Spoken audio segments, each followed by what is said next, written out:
बनवूया पॅनकी. त्याच्यासाठी मी पॅनकी लाटून घेतलेली आहे चपाती.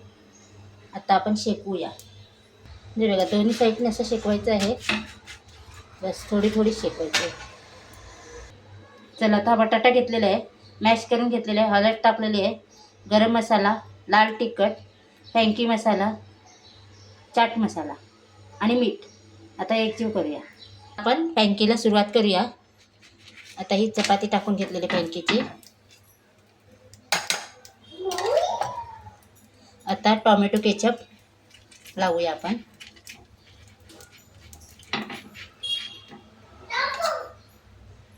शेजवान चटणी लावूया. शेजवान चटणी लावली.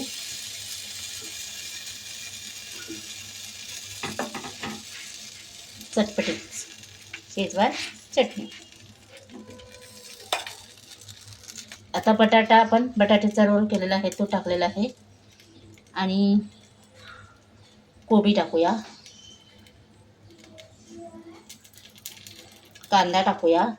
मस्त असं कांदा आणि कोबी जास्त टाकला तरी चालेल. पॅनकीमध्ये कांदा आणि कोबीच जास्त असते. तर त्याच्यावरती चीज पण किसलेली आहे, चीज टाकलेली आहे मी. चला आता रोल बनवूया. आता पॅनकी आपली तयार आहे. अशीच सगळे पॅनकी करून घेऊया. आता पॅनकी आपली खाण्यासाठी तयार आहे. माझा व्हिडिओ आवडला ते नक्की लाईक करा, शेअर करा, कमेंट करा. स्वस्त खा, मस्त राहा. Bye bye. Bye bye.